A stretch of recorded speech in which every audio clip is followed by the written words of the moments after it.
Hello my future fashion designers, कैसे हो आप लोग। तो 2025 में कौन कौन फैशन डिज़ाइनर बनने वाला है, फटाफट कमेंट बॉक्स में कमेंट करके बताइए। मैं हूं सना, मैं फ़ैशन फैकल्टी हूं और आज मैं आप लोगों को बताऊंगी कि फ़ैशन डिज़ाइनर कैसे बने।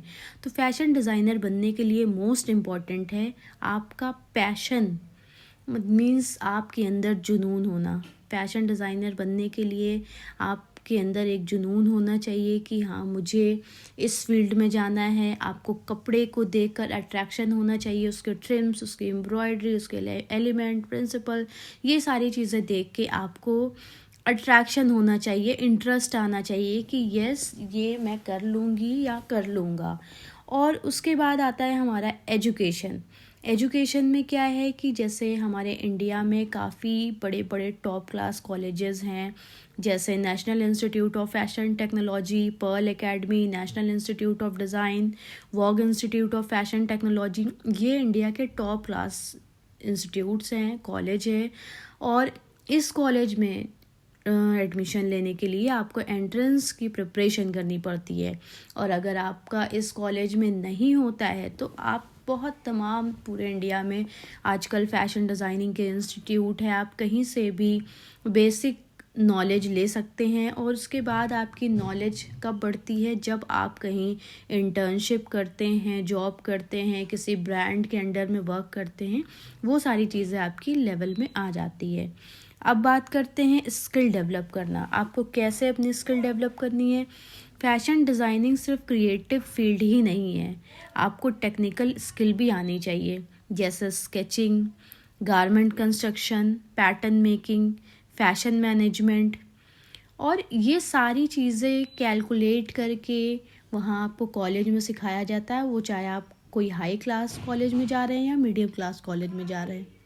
स्केचिंग और फैशन इलस्ट्रेशन, जैसे स्केचिंग और फैशन इलस्ट्रेशन आपको आना बहुत इम्पॉर्टेंट है। अगर आप अपने ही थॉट किसी के सामने नहीं रख पाओगे तो आपका डिज़ाइनर बनना बेकार हो जाएगा। क्योंकि फ़ैशन इलस्ट्रेशन में फ़ैशन डिज़ाइनर्स क्या करते हैं, पहले अज्यूम करते हैं सारी चीज़ों को, अपने माइंड में सारी चीज़ें सेट करते हैं, तब अपना थॉट हम लोग क्या करते हैं, किसी स्केच के थ्रू अपनी टीम को या अपने क्लाइंट को दिखाते हैं, तब जाकर हमारा प्रोसेस आगे की तरफ बढ़ता है। तो फैशन इलस्ट्रेशन आपके लिए बहुत इंपॉर्टेंट है।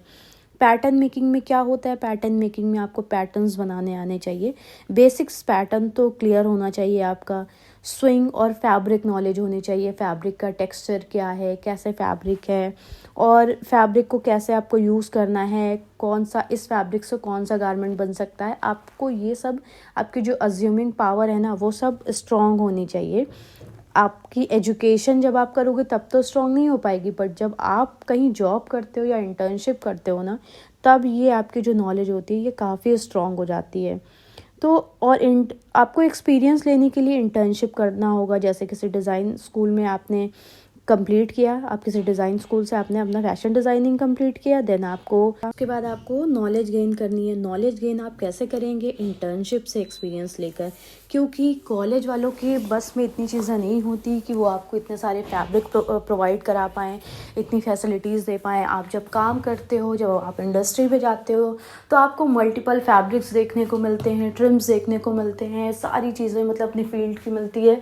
तब आपको वहाँ पर नॉलेज होती है कि आप क्या करना है, आपको क्या नहीं करना, कितनी नॉलेज आपको वहाँ पे क्या क्या चीज़ें देख के। और इसमें भी बहुत सारे डिपार्टमेंट्स होते हैं, वो डिपेंड करता है कि आपको उस वक्त पे कौन सा डिपार्टमेंट आपने सेलेक्ट किया, क्या नहीं किया। इसके बारे में मैं अपने नेक्स्ट वीडियो में बात करूँगी, कौन सी प्रोफाइल होती है, क्या डिपार्टमेंट होता है, ये सारी चीज़ें मैं बताऊँगी।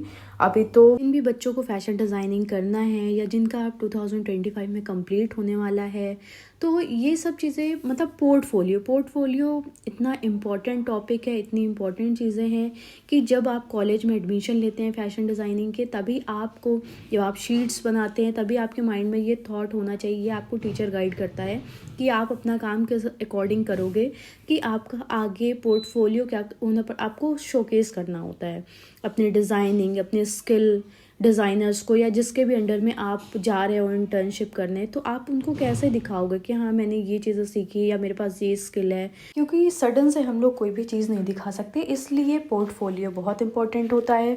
और पोर्टफोलियो बनाना आपको तभी से स्टार्ट कर देना चाहिए जब आपने कॉलेज में एडमिशन लिया है, क्योंकि शीट्स का सिलेक्शन कॉलेज में आप जाओगे, जब टीचर आपको वर्क देंगी तो वो ऐसा होता है कि मैं भी एक टीचर हूँ, तो मैं भी बहुत कम ही बच्चों का चीज़ें रिपीट कराती हूँ, क्योंकि रिपीट कराएंगे तो फाइल बिगड़ेगी। और इस इंडस्ट्री में एक स्टूडेंट तो है नहीं, हज़ारों हैं, लाखों हैं, इतना कंपटीशन है फैशन इंडस्ट्री में।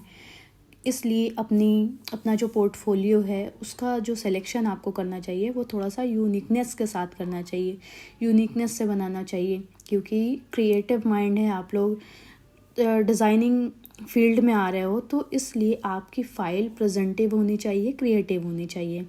सबसे मेन बात है कि अगर जब भी आप अपना ब्रांड या लेबल स्टार्ट करना चाहें, जब तक आपको एक्सपीरियंस ना हो तब तक आप अपना ब्रांड या क्लोथिंग लाइन में कभी मत जाइए, क्योंकि इस फील्ड में एक्सपीरियंस होना बहुत इंपॉर्टेंट है। अगर आपको एक्सपीरियंस नहीं होगा तो आप बहुत लॉस में चले जाओगे।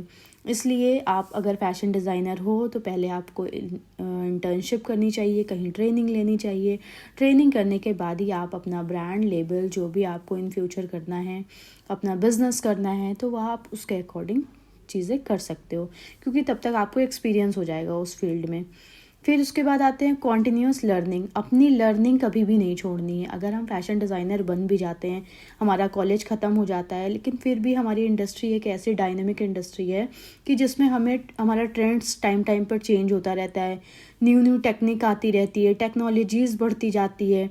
इसलिए हमेशा लर्निंग पॉइंट से अपने आप को स्ट्रॉन्ग रखना चाहिए, अपडेटेड रखना चाहिए।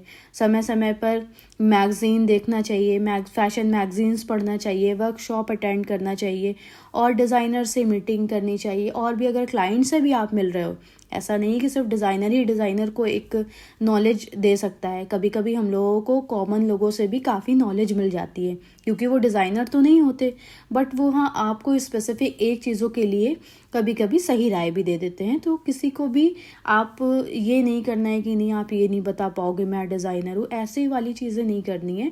आपको सबकी बातें सुननी है, इसके बाद एनालाइज करके आपको डेटा बनाना है, ट्रेंड देखना है क्या चल रहा है क्या नहीं चल रहा है। अगर हमारा क्लाइंट कुछ बता रहा है तो बहुत आउटडेटेड चीज़ें तो नहीं बता रहा है। ये सारी चीज़ें आपको कंक्लूज़न निकाल के तब आपको अपनी प्लानिंग करनी है। तो अगर आपको फ़ैशन डिज़ाइनर बनना है तो इन सब चीज़ों का बहुत ख़ास ख्याल रखना है। अगर आपको मेरा ये वीडियो अच्छा लगता है तो प्लीज़ लाइक करिए, सब्सक्राइब करिए, शेयर करिए, कमेंट करना बिल्कुल भी मत भूलिएगा। तो मिलते हैं अगले वीडियो में। Good bye.